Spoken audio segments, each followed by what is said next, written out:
Sicko Nation, what is good? Just got a quick one. Just got a couple questions for you today, all right? After last night's loss to the Los Angeles Lakers, and when you really look at the stat sheet and really look at the minutes and look at the lineups, it's hard to defend some of Nick Nurse's decisions last night. I'm just saying straight up, and answer it in the comments. Is Ricky Council a victim of politics? Is Ricky Council a victim of politics? And is Ricky Council the next Isaiah Joe? Is it Isaiah Joe part 2? You know, I'm not saying Nick Nurse is Doc Rivers. I think Nick Nurse is much better than Doc Rivers. I do think Nick Nurse, alongside any experienced NBA head coach, is going to do things his way and is going to play favorite sometimes, and in the end, it's going to look like the wrong decision. But answer that for me in the comments. Let's just look at some Ricky Council stuff and talk about maybe why he's not playing right now.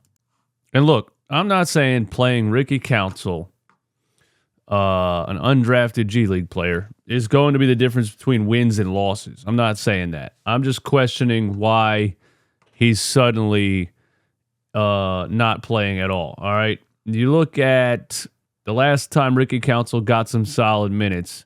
January 25th against Indiana, 12 minutes, 11 points, got to the free throw line 6 times. Just one of the most physical players on the team. Valuable to put the other team in foul trouble and get you some points from the stripe. 10 minutes against the Golden State Warriors, 17 points, 4 for 7 from the field. And that was a blowout. That was probably garbage time minutes. But still, 17 points in 10 minutes. Against the Washington Wizards, February 10th, 29 minutes, 19 points and 10 rebounds off the bench. Got to the line 8 times, 7 for 13, 53% from the field.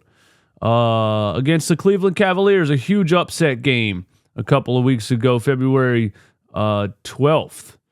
He had 21 minutes against the Cavs, 8 points and 5 rebounds. What else we got? Against the Miami Heat in 23 minutes, 13 points, 4 rebounds, 50% from the field. 19 minutes against the Boston Celtics. That was when we fought hard against the Boston Celtics, undermanned once again. 16 points and 4 rebounds against the Boston Celtics for Ricky Council. 6 for 8 from the field, got to the free throw line 4 times. Ever since that, he's just been on the deep bench and either getting hardly any minutes or he's getting thrown in at the end of games. And he has been shunned. Now, against the Phoenix Suns the other night, okay, it was a blowout. We were getting smoked in the second half. But Ricky Council came in the end of the game. The Suns starters were still out there. And in 12 minutes, he put up 10 points off the bench. 80% field goal, 4 for 5 from the field, and had some of the most physical takes to the rim that we had seen that entire game. Last night, Tobias Harris comes back from an ankle injury. And with that, these are without Tobias Harris, which is even crazier. You know, against New Orleans, New York, and Phoenix, Tobias Harris wasn't even playing. You thought you would see a lot more Ricky Council in those games, and Nurse just didn't use him at all. And last night, Tobias Harris comes back from the ankle injury, and Ricky Council is a DNP coach's decision. Tobias Harris off of an ankle injury, 41 minutes. The Sixers try to force Tobias Harris as a focal point of the offense. He finishes 6 for 18 and was a -9, the only negative plus-minus in the starting lineup. I can't really figure out what is going on with the Sixers. And, you know, I don't want to say Nick Nurse is giving me Doc Rivers vibes. Sometimes he does.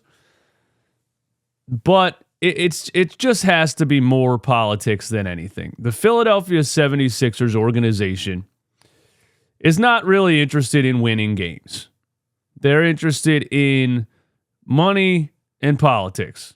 And last night was blatantly obvious. To bring Tobias Harris back off of an ankle injury and play him more minutes than any player on the entire roster and have him go 6 for 18 and have him be the only negative plus minus in the entire lineup. And DNP Ricky Council. I mean, I just it's obvious at this point. You know what I'm saying? And Nick Nurse is a winning coach, and what I saw him do against Eric Spoelstra a couple nights ago was great with an undermanned team. But answer me this. Would Eric Spoelstra get away with benching Duncan Robinson in the playoffs 2 years ago? No, $90 million Duncan Robinson, if the owner of that team was Josh Harris? The answer to that is no. So yes, Ricky Council, among others, is a victim of the 76ers organizational politics and nothing more. Clearly. Because it does not take a rocket scientist to see that a player like that is more valuable to have on the floor than Tobias Harris. It is 100% politics. That's the only explanation. He's going to be the next Isaiah Joe. The Sixers are not going to play him. He's obviously not going to play in the playoffs. He's going to walk at the end of this season.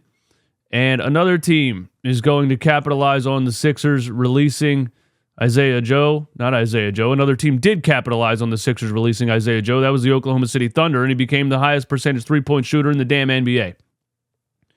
Another team is going to capitalize on the Sixers releasing Ricky Council, and they're going to sign him, and you're going to see what happens next season. And it's just going to be another Sixers political decision.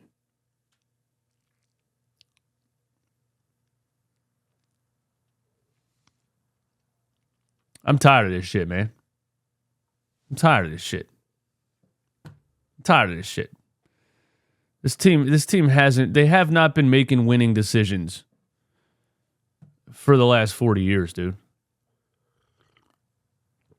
40 years. We only have a couple of months left of this Sixers organization forcing this overpaid, underachieving player in our faces, Tobias Harris.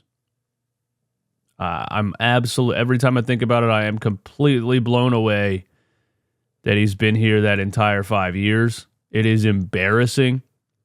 It's really embarrassing for this organization to have signed him to that contract and to have not accepted that he's not worth that contract. We got to move the money. And anytime another team said, hey, you know what? We know he's not worth that contract either. We want some cap space, whatever. We'll take him for this, or that. They refused to trade him. Daryl Morey trolling the fans with the crumble cookie photos and all that immature bullshit. Like my man RJ said, hey, well, we got a GM that's on Twitter, bro. What other GM you know that's on Twitter? Going back and forth with the fans, thinking everything's a fucking joke.